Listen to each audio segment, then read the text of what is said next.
그날 아침 박지연 중령은 평소보다 30분 일찍 눈을 떴습니다. 그녀는 국군 수도병원 소속의 내과 군의관입니다. 의사가운 대신 군복을 입은 그녀는 군 의료 시스템의 말단이자 중심이었습니다.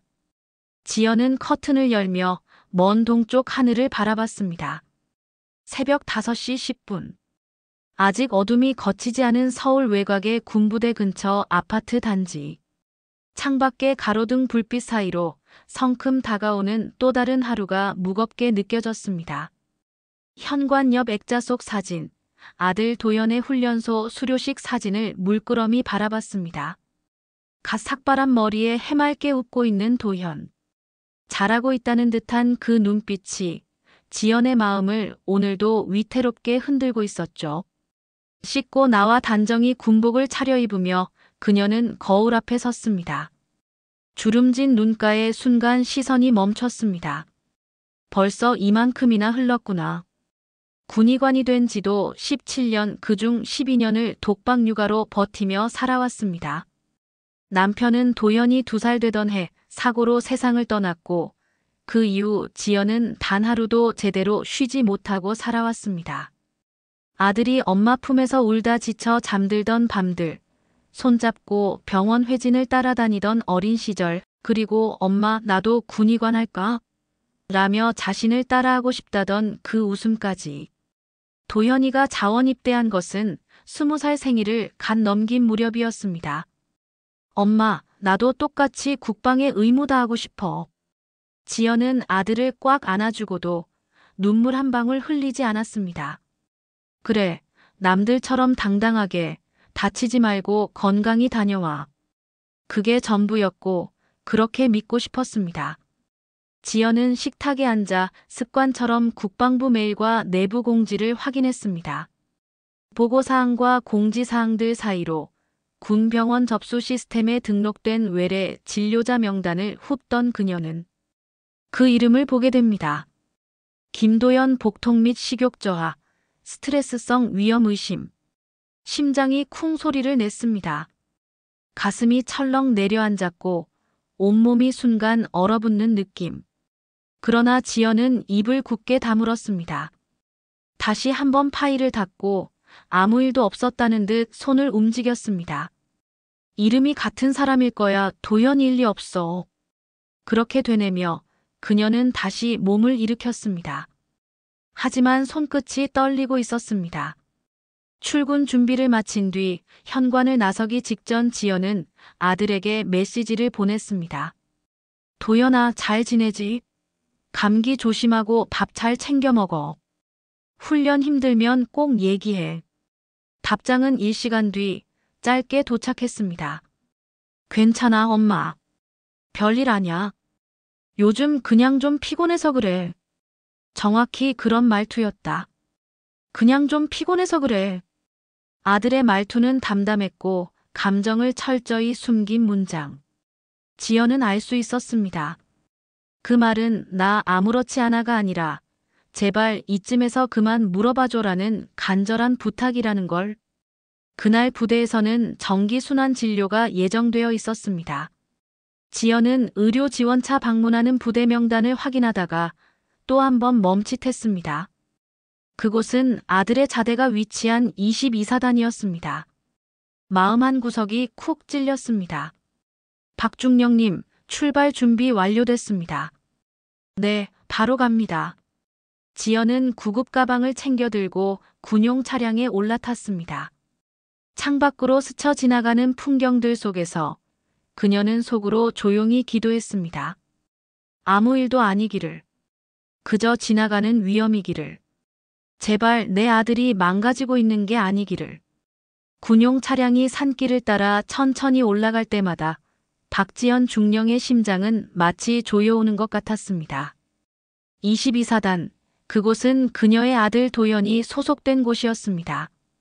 그녀는 복잡한 감정을 눌러 담은 채 차창 밖으로 스쳐가는 풍경을 바라보며 되뇌었습니다. 공적인 일이다. 나는 군의관이다. 오늘은 부대 순회 진료일 뿐이야. 그러나 아무리 애써도 머릿속은 온통 한 가지 생각으로 가득했습니다. 도현이는 괜찮은 걸까? 차량은 부대 정문에 도착했고 위병소에서 병사들이 경례를 하며 차량을 향해 고개를 숙였습니다. 운전병이 안내장교에게 인사하며 말했습니다. 박지연 중령님, 국군 수도병원 순회진료팀장이십니다. 순간 안내장교의 눈이 살짝 흔들렸습니다. 그의 태도는 공손했지만 어딘가 모르게 불편한 기색이 스쳤습니다. 그건 경험 많은 지연의 눈에 결코 놓칠 수 없는 반응이었죠. 이쪽으로 모시겠습니다. 3중대 의무실부터 안내하겠습니다. 지연은 고개를 끄덕이며 뒤따랐습니다.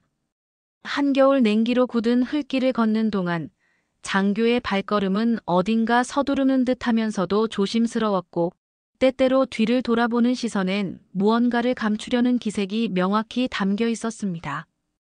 혹시 오늘 외래진료 환자 리스트 미리 받아볼 수 있을까요? 지연이 조용히 물었을 때 장교는 잠시 말이 없었습니다. 그러다 애써 웃는 얼굴로 대답했습니다. 금방 의무병한테 전달받겠습니다. 병사들이 워낙 순하게 지내서 별일은 없을 겁니다. 그 말 끝에 어색하게 삼킨 침소리가 지연의 귀에 꽂혔습니다. 그들은 곧 의무실 앞에 도착했고 지연은 자동문이 열리자마자 무의식적으로 진료대장을 향해 다가갔습니다. 거기에는 오늘 진료 예정인 병사들의 이름이 빼곡히 적혀 있었습니다. 그리고 중간 즈음 그녀의 눈이 멈췄습니다. 김도현 복통 및 불면증, 소화불량, 공황 징후 의심. 그 순간 그녀의 입가가 경련처럼 떨렸습니다. 스트레스성 위염이라던 아들의 톡. 그러나 실제 기록에는 공황 증상까지 언급돼 있었습니다. 그때였습니다. 뒤에서 누군가 문을 열고 들어오며 낮은 목소리로 말했습니다. 박중령님 괜찮으시다면 잠시 실장님께서 면담 요청하셨습니다. 지연은 고개를 들었습니다. 낯익은 얼굴.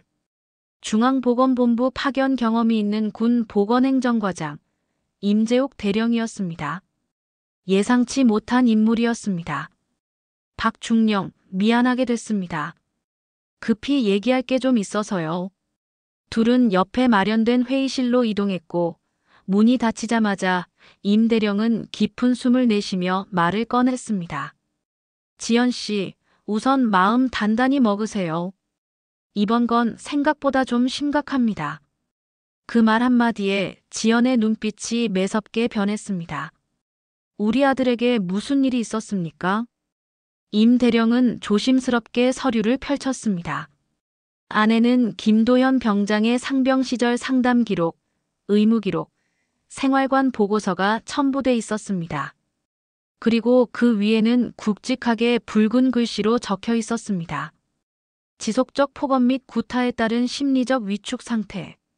순간 지연의 호흡이 가빠졌습니다. 3중대 생활관 일부 고참 병사들이 도현이에게 조직적으로 괴롭힘을 가한 정황이 있습니다. 상습적인 구타, 취침 시간 전 개인정비 방해, 화장실 청소 지시 반복. 심지어는 환청이 들린다는 말도 했다고 합니다. 입술을 꽉 깨문 그녀는 손에 쥔 차트를 내려놓았습니다. 그리고 떨리는 목소리로 말했습니다. 왜 보고 안 됐죠? 군의관인 제가 여기에 있는데 왜 진작 말 안 했습니까? 임 대령은 낮은 한숨과 함께 고개를 숙였습니다. 병사 본인이 어머님께 피해갈까봐 군의관 엄마인 걸 일부러 말하지 말라고 했답니다. 그리고 중대장은 덮으려 했습니다. 내부 평점과 진급에 영향 줄까봐요. 지연의 눈동자가 그 순간 흔들렸습니다. 아들이 자신 때문에 더 말하지 못했다는 사실. 그걸 지키려고 모든 고통을 혼자 삼켰다는 그 진실이 가슴을 쳤습니다. 그녀는 속삭였습니다. 아들아, 엄마가 너무 늦게 알아서 미안하다. 그녀의 등 뒤로 서류가 떨어졌고 바닥에 스친 종이 위엔 도현의 서명이 적힌 자필 상담 노트 한 줄이 있었습니다. 그냥 견디면 되잖아요. 엄마는 군인이니까 이건 사적인 일이 아니잖아요. 그 순간 지연의 손끝이 부르르 떨렸습니다. 사적인 일이 아니니까라고 생각했던 지난 날들. 그러나 이제 그녀는 깨달았습니다. 이건 분명히 엄마로서의 몫이었습니다. 그 무엇보다 더 사적이고 절박한. 그날 밤 박지연 중령은 집에 돌아와도 한숨도 자지 못했습니다. 현관문을 열자마자 고요한 어둠이 그녀를 맞이했고 아들의 빈 방이 눈에 들어왔습니다. 책상 위엔 훈련소 수료증과 도현이가 중학교 시절 직접 만든 종이 모형 탱크가 그대로 놓여 있었습니다. 지연은 손끝으로 그 종이 모형을 쓰다듬었습니다. 먼지가 얇게 내려앉은 모형에서 군인이 되고 싶다던 어린 도연의 눈망울이 떠올랐습니다. 작은 손으로 총을 들고 충성 외치며 장난치던 그 아이. 그 아이가 지금 이 어둠 속에서 낯선 병영 안에서 무너져가고 있었습니다. 지연은 의자에 앉아 무릎 위에 손을 가지런히 올렸습니다. 흔들리는 마음을 억누르듯 깊고 긴 숨을 들이쉬었습니다. 군복을 입은 나는 감정을 내세우면 안 된다. 그러나 아들의 고통 앞에서 나는 단지 군의관이 아닌 엄마다. 그녀는 다음 날 새벽 누구보다 먼저 부대에 출근했습니다. 의무 기록을 다시 꺼내고 도현이의 상담 경과를 하나하나 검토했습니다. 군심리 상담관의 메모에는 이런 구절이 있었습니다. 환자는 자신이 아프면 엄마가 곤란해진다는 이유로 통증을 숨기고 있음. 구타 사실에 대한 언급은 있으나 반복적으로 신고하지 마세요 라는 발언. 군의관이 어머니임을 숨기려 노력함. 지연의 손이 멈췄습니다. 마음속에서 쿵 하고 부서지는 소리가 들렸습니다. 그동안 아들은 혼자였고 혼자 견디기 위해 입을 다물었고 그 다문 입안에서 생긴 상처는 결국 몸의 병으로 번져 있었다는 사실. 엄마는 너한테 아무것도 해준 게 없구나. 지연은 그날 별다른 말 없이 근무를 시작했습니다. 늘 하던 회진, 늘 하던 진료, 그리고 형식적인 보고. 그러나 눈빛은 달랐습니다. 간호장교가 그녀에게 조심스레 물었습니다. 박중령님 괜찮으세요? 지연은 미소를 지었습니다. 그러나 그 미소는 마치 오래된 기왓장처럼 깨질 듯 위태로웠습니다. 괜찮아. 병사는 내 자식처럼 보살펴야 하니까. 그 말엔 어떤 단어보다 깊은 각오가 담겨 있었습니다. 그날 오후 지연은 군법무실과 병영인권센터에 내부 고발 요청서를 작성해 넘겼습니다. 김도연 병장 구타 및 가혹행위 관련 조사 요청, 3중대 내 부적절한 처우 및 지휘관의 책임 묵인 정황 진술 포함이라는 항목과 함께 그녀는 아무도 모르게 조용히 폭풍의 서막을 열었습니다. 기자에게 알리지도 외부에 폭로하지도 않았습니다. 오로지 군 시스템 안에서 합법적으로 그러나 단호하게. 왜냐면 그녀는 알았기 때문입니다. 군의관이기에 군을 무너뜨리는 방식이 아니라 정확히 겨눠야 할 곳을 찔러야 진짜 변화가 시작된다는 것을. 누군가는 말했습니다. 아니, 자기 아들 일인데 왜 그렇게 담담해요? 하지만 지연은 대답하지 않았습니다. 대신 조용히 돌아앉아 도연에게 쓴 편지 한 통을 꺼내 썼습니다. 도연아, 너가 끝내 말하지 못한 고통. 이제 엄마가 말할게. 너가 숨겨온 상처, 엄마가 하나하나 꺼내줄게. 그리고 꼭 기억해줘. 너가 군복을 입었다고 해서 고통받을 자격이 생긴 건 아니야. 너는 엄마의 아들이기 전에 사람이야. 편지를 쓴 그녀는 다시 군복 상의를 여미며 거울 앞에 섰습니다. 그 표정엔 슬픔도 분노도 없었습니다. 그저 자식을 지키려는 한 명의 엄마가 거기 서 있을 뿐이었습니다. 며칠 후 박지연 중령은 국군의무사령부 인권조사실에서 내부 고발인 조사 협조 요청서를 받았습니다. 그녀가 군심리상담센터와 병영인권센터에 전달했던 신고는 예상보다 빠르게 공식 절차로 넘어가고 있었습니다. 지연은 알고 있었습니다. 군의관이 그것도 현직 중령이 자신의 아들이 가혹행위 피해자라는 사실을 직접 고발했다는 것. 그건 단순한 신고가 아니라 침묵이 의무인 조직에 맞서는 전쟁의 선포와 같았습니다. 그리고 그 전조는 곧 그녀의 주위에서 구체적인 형태로 스멀스멀 피어오르기 시작했습니다. 박중령님, 오늘 회진 순서 갑자기 조정됐습니다. 왜요? 지휘 통제실 쪽에서 먼저 진료 보고 받으라고. 그녀는 아무 말 없이 고개를 끄덕였습니다. 하지만 마음속에 작은 파문이 일었습니다. 그날 이후로 이상하게도 진료 순서가 계속 바뀌기 시작했습니다. 가던 병동이 누락되거나 지시사항이 중복되기도 했고, 심지어는 진료 예정이 없던 지역부대 진료 요청까지 갑자기 배정되기도 했습니다. 어느 날 의료 지원과 회의 중 지휘 통제실의 한 대령이 조용히 말을 걸었습니다. 박중령, 요즘 좀 조용히 넘어갈 수도 있었던 건데 굳이 왜 그런 선택을 하셨습니까? 그 말은 분명한 경고였습니다. 지연은 단호히 대답하지 않았습니다. 그저 고개를 숙였고 아무 말 없이 회의장을 빠져나왔습니다. 하지만 내부에서는 이미 그녀의 결단이 화제가 되고 있었습니다. 아니, 지 자식 하나 일어난 거 가지고 체계 전체를 흔들 생각이야? 어쩔 수 없는 군의 문화라는 게 있는데 그걸 왜 그렇게 파고들지? 동료 군의관 중 일부는 그녀를 피했고 평소 함께 회식하던 동료들조차 최근엔 일정이 바쁘다며 자리를 피했습니다. 그녀는 조용히 미움받는 존재가 되어가고 있었습니다.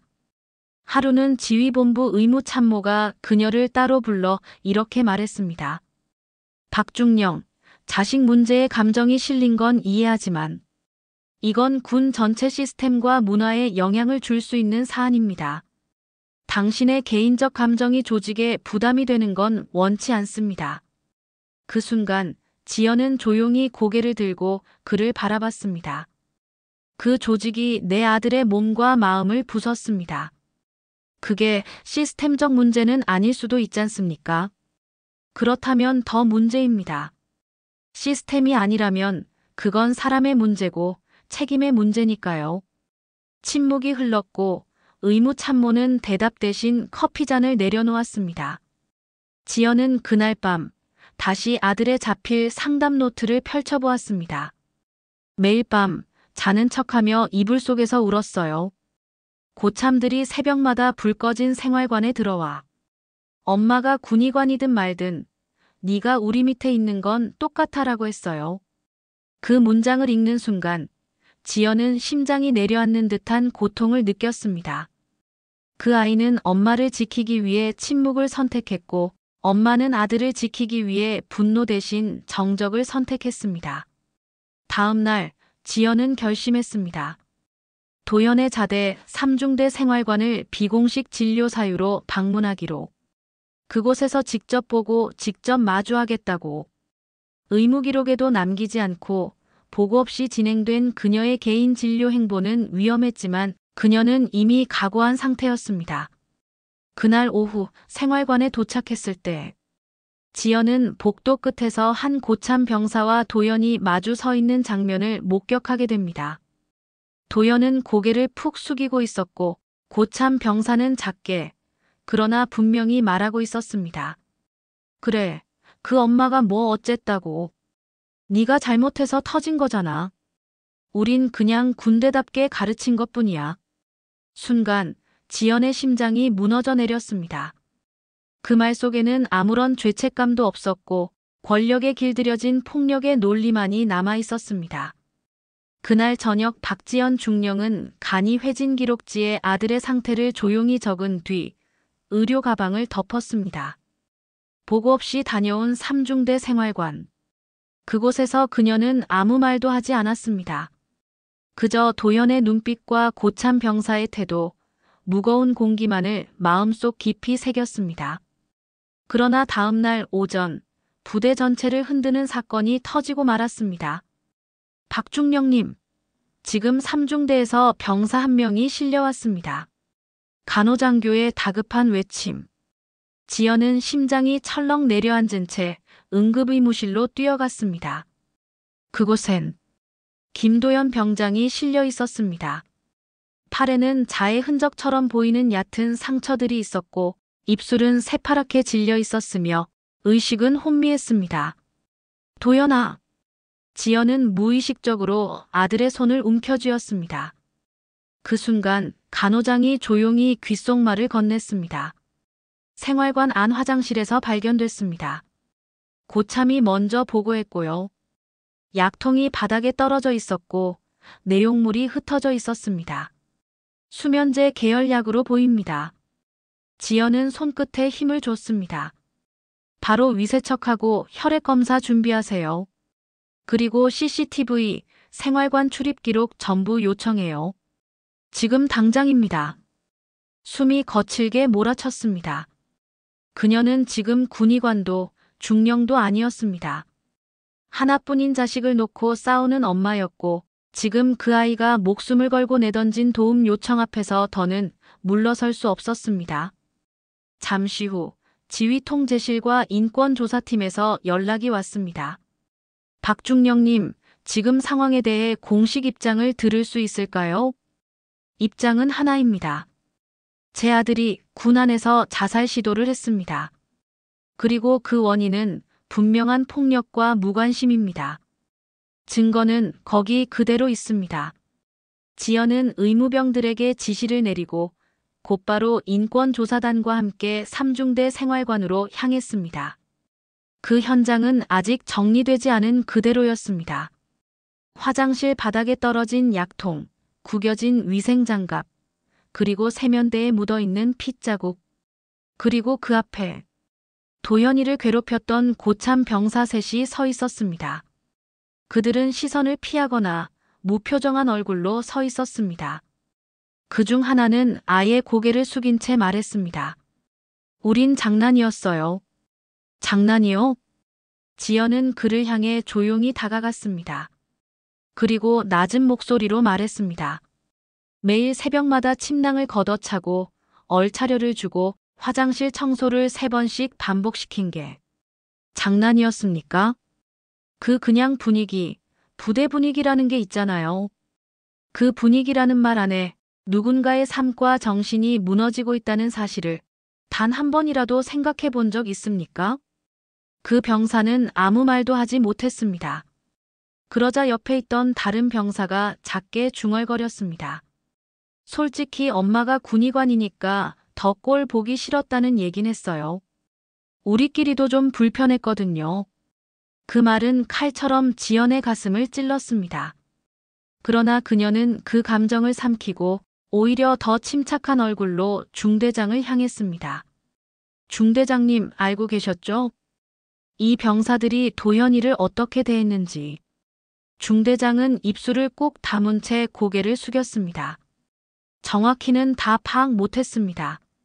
병사들끼리 다투는 정도로만 알고. 그래서 보고 안 했군요. 귀찮은 일 생기면 진급에 흠집 날까봐. 의무관리에 대한 책임보다 자기 평점이 더 중요한가 보죠. 모두가 입을 닫은 채 더 이상 말을 잇지 못했습니다. 그 순간 인권조사단이 말했습니다. 박중령님, 증언과 상황 확보는 저희가 맡겠습니다. 다만 지금 이 사안은 보안이 유지되어야 하기에 외부 언론이나 유출은 절대 금지입니다. 지연은 그들을 바라보며 또렷하게 말했습니다. 이제부터 전 군인으로서 침묵하지 않겠습니다. 의무는 생명을 지키기 위한 것이지 군 조직을 감싸기 위한 방패가 아닙니다. 며칠 후 국방부 내부 메신저 시스템에 한 통의 공식 의견서가 등록됐습니다. 작성자 박지현 중령. 제목 군 내 반복되는 가혹행위에 대한 실태조사 및 제도 개선 요청건. 그녀의 보고서는 단순한 엄마의 호소문이 아니었습니다.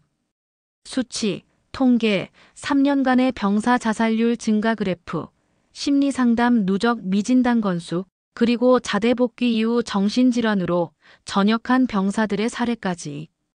그녀는 오직 데이터와 팩트로 승부를 걸었습니다. 보고서 마지막 장엔 도연에 잡힐 진술이 첨부돼 있었습니다. 고참이 제게 그랬어요. 네 엄마가 군의관이면 뭐하냐. 결국 네가 여기선 가장 약한 놈이야. 그 말이 맞는 것 같았습니다. 군대에선 약하단 이유 하나로 모든 게 정당화됐으니까요. 이 보고서는 단 3일 만에 국방부 고위 간부들 책상 위에 올라갔고 하루 만에 국회 국방위원회 비공개 보고 요청서가 접수됐습니다. 지연은 어느새 군 내부에서 작지만 확실한 불씨가 되어 있었습니다. 그러나 그만큼의 대가도 컸습니다. 박중령, 너무 감정적으로 일하는 거 아닙니까? 정치적으로 보일 수 있어요. 그런 접근은 위험합니다. 지금 이건 군 전체 기강을 흔드는 일이에요. 회의실에서, 사무실 복도에서, 심지어 의무사령관의 면담 자리에서도 지연은 끊임없는 회유와 묵인 요구에 시달렸습니다. 하지만 그녀는 흔들리지 않았습니다. 자식이 한 번 죽으려 한 순간을 목격한 엄마는 다시는 타인의 눈치로 물러서지 않았습니다. 지연은 직접 국회 국방위 의원실을 찾아갔고 일부 언론 기자에게 비공식 자료를 전달했습니다. 그녀는 그저 사실을 말했을 뿐 어떤 과장도 선동도 없었습니다. 군이 침묵을 요구했을 때 제가 침묵했다면 제 아들은 지금 이 세상에 없었을 수도 있습니다. 기자의 눈빛이 흔들렸습니다. 그리고 조용히 녹음기를 켰습니다. 그날 이후 조용했던 물결에 파장이 일기 시작했습니다. 뉴스 헤드라인. 현직 군의관, 아들 폭행 피해 사실 내부 고발. 군내 인권 사각지대, 그 실체를 밝히다. 엄마가 군의관이면 뭐하냐, 병역 문화 여전히 후진국 수준. 기사가 나간 다음 날 국방부 대변인실은 곧바로 진상조사위원회 출범을 발표했고 지휘관 문책 및 피해자 보호 조치를 공식 약속했습니다. 그리고 그 중심엔 단 한 사람, 박지연 중령이 있었습니다. 누구도 예상하지 못했던 일이었습니다. 늘 성실하고 조용히 일하던 군의관. 중령 계급장을 달고도 야근 수당 한 번 제대로 챙기지 않던 그 여성이 군 시스템의 고질적 악습을 정면으로 건드린 장본인이 되었다는 사실. 어느 날 그녀는 병원 구내식당에서 조용히 식사를 하고 있었습니다. 그때 군 병원 인턴 중 한 명이 조심스레 다가왔습니다. 박중령님, 그 기사 봤습니다. 저 군의관을 꿈꾸고 있었지만 사실 두려웠어요. 근데 중령님 보면서 처음으로 군 안에서도 정의를 선택할 수 있단 걸 알게 됐습니다. 지연은 그제야 살짝 미소 지었습니다. 고마워요. 우리 직업은 사람을 살리는 직업이잖아요. 그게 어디든 어떤 옷을 입었든 우린 사람을 위해 일하는 거니까요. 그녀의 손에는 더 이상 망설임이 없었습니다. 누군가의 엄마로, 군의관으로, 인간으로서 끝까지 싸워야 할 자리에 선 사람. 그게 바로 박지연 중령이었습니다. 그녀의 주변도 서서히 달라지고 있었습니다. 같은 병원에서 근무하던 동료 군의관들은 그녀를 볼 때마다 조심스레 눈을 마주쳤고 일부 간호장교들은 회진 후 슬그머니 말을 건넸습니다. 박중령님 정말 존경스럽습니다. 저도 예전엔 비슷한 걸 겪고도 아무 말 못했거든요. 이제야 조금 숨 쉴 수 있게 됐어요. 심지어 과거 회의 자리에서 냉소적인 말을 던졌던 한 지휘관도 복도에서 지연과 마주치자 어색하게 고개를 숙이며 말을 건넸습니다. 박중령, 고생 많으십니다. 저희도 내부 가이드라인 개정안 검토 중입니다. 달라진 건 말뿐만이 아니었습니다. 군 병역 문화 개선위원회는 1차 권고안을 발표하며 내부 고발 보호 조항 강화, 피해 병사 심리 치료 및 장기 추적 관리 체계 구축, 중대장 직무 평가 항목에 인권 항목 추가 등의 개혁안을 언급했습니다. 지연은 그 문건을 읽으며 조용히 숨을 내쉬었습니다. 드디어 뭔가가 변하고 있구나. 그러나 그 변화가 곧 모두에게 환영받는 것만은 아니었습니다. 어느 날 익명 제보 형태로 부대 인트라넷에는 이런 글이 올라왔습니다. 어디까지 엄마 찬스를 써야 만족하나. 자식 일 가지고 군 전체를 물먹이는 군의관이라니. 군대는 군대다워야지. 이젠 군복 입고 울기만 하면 이기는 시대인가. 지연은 그 글들을 보고도 아무 반응을 하지 않았습니다. 다만 그녀의 손가락이 천천히 쥐어졌고 심장 한편에서 다시 긴장이 조여왔습니다. 하지만 그 즈음 한 통의 메일이 그녀에게 도착했습니다. 보낸 사람 김도현. 제목 엄마 나 이제 조금 살 것 같아. 엄마 미안해. 나 그렇게 하려고 한 거 아냐. 그냥 너무 무서웠어. 근데 요즘은 이상하게 자꾸 밥이 땡겨. 어제는 부대에서 닭볶음탕이 나왔는데 진짜 맛있었어. 상담관 선생님이랑 얘기하면서 엄청 울었어. 엄마도 나 때문에 울었겠지. 근데 엄마, 이제 안 울어도 될 것 같아. 나 진짜 괜찮아지고 있어. 지연은 그 자리에서 메일을 열어본 채로 두 손을 입에 모으고 조용히 눈물을 흘렸습니다. 울지 않으려고 버텼던 모든 순간이 그 한 줄의 편지로 허물어졌습니다. 이제야 너가 살 수 있게 된 거구나. 그 순간 그녀는 깨달았습니다. 이 싸움은 끝나지 않았다. 오히려 지금이 진짜 긴장의 정점이라는 것을. 그녀의 선택 하나에 따라 앞으로 바뀔 수 있는 수많은 도연이들이 있다는 사실을. 이제 곧 이 안건이 군사령부 인권 개선 TF 공식 상정 여부를 결정짓는 회의가 열릴 예정이었고 그 자리에 지연은 단독 발제자로 초청된 상태였습니다. 고요했습니다. 회의 시작 전인데도 이상하리만큼 정숙했고 어쩐지 숨소리조차 죄스러울 만큼 무거운 분위기였습니다. 지연은 문득 이런 생각이 들었습니다. 오늘 이 자리가 누군가에게는 마지막 기회가 될 수도 있겠구나. 그 순간 문이 열리고 고위급 장교들과 군 심리학자, 병무청 관계자들까지 회의실로 들어섰습니다. 그들의 표정은 경직되어 있었고 누군가는 차가운 시선으로 그녀를 훑어보기도 했습니다. 박중령님, 시작하셔도 좋습니다. 그녀는 자리에서 조용히 일어났습니다. 그리고 아주 천천히 말을 꺼냈습니다. 군복을 입은 아들이 자해를 했습니다. 그 아이는 스스로를 군인의 실패작이라 불렀고 어머니인 제가 군의관이라는 이유로 그 고통을 누구에게도 말하지 못했습니다. 회의장 안의 공기가 순간 움찔했습니다. 지연은 이어 말했습니다. 우리가 이 문제를 해결하지 않는다면 그 다음 도연이는 어쩌면 살아남지 못할 겁니다. 그리고 그녀는 단호하게 대책안을 펼쳤습니다. 중대장 인권 교육 의무화 및 평가 반영, 병사 대상 심리 진단 분기별 확대, 가해자 분리 조치 기준 강화, 피해자 심리 회복 프로그램 예산 확대 요청. 그리고 마지막 장엔 한 줄, 굵고 또렷한 문장이 적혀 있었습니다. 군인은 총으로만 죽지 않는다. 침묵과 무관심으로도 충분히 죽는다. 말이 끝나자 회의실 안은 정적에 잠겼습니다. 누구도 바로 반응하지 않았고 종이 넘기는 소리조차 들리지 않았습니다. 그때 한 장성이 손을 들었습니다. 박중령. 이 안건이 상정되면 군 체계 일부는 다시 짜야 할 수도 있습니다. 그만큼의 후폭풍이 따를 텐데. 각오돼 있으십니까? 지연은 그에게 눈을 고정하며 말했습니다. 이미 제 아들은 그 후폭풍 한가운데를 지나왔습니다. 이제는 누군가가 막아야 하지 않겠습니까? 장성은 아무 말 없이 고개를 끄덕였습니다. 그리고 또 다른 이가 입을 열었습니다. 그 아이 지금은 어떻습니까? 지연은 살짝 미소 지으며 말했습니다.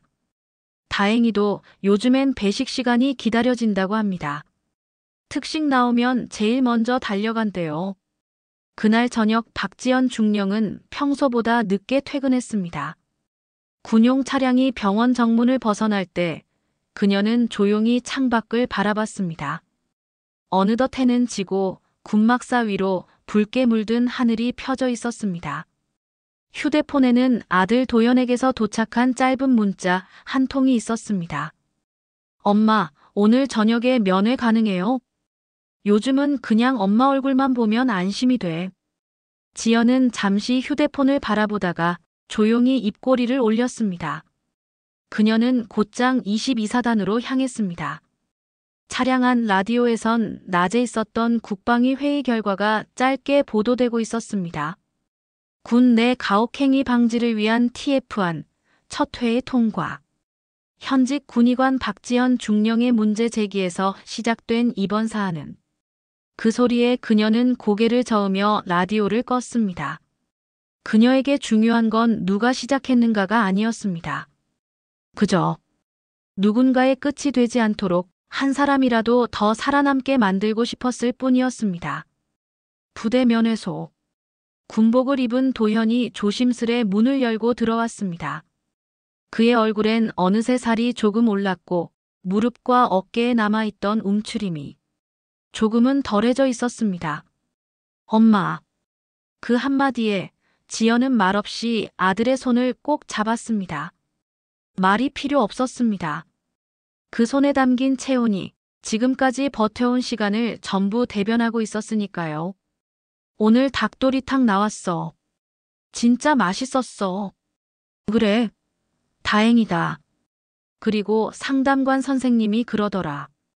엄마 같은 사람이 있어서 이제는 우리도 숨 좀 쉴 수 있을 것 같다고. 그 말에 지연의 눈가가 젖었습니다. 엄마 있잖아. 나도 군의관 되면 안 될까? 지연은 웃었습니다. 그 웃음 속엔 수천 날의 고통, 수만 번의 후회, 그리고 그 모든 것을 견딘 사람만이 지을 수 있는 평온이 담겨 있었습니다. 밖에선 첫눈이 내리기 시작했습니다. 흰 눈송이가 면회소 창문을 타고 조용히 내려앉았습니다. 그날 밤 박지연은 일기장에 이렇게 썼습니다. 나는 오늘 처음으로 군복을 입은 내가 자랑스러웠다. 그리고 한 아이의 엄마로서 한 생명을 지켜냈다는 사실이 무엇보다 소중했다. 오늘 사연 어떠셨나요? 오늘 사연 재미있게 들으셨다면 구독과 좋아요 부탁드립니다. 저는 더 좋은 사연으로 다시 찾아뵙겠습니다. 항상 행복하세요.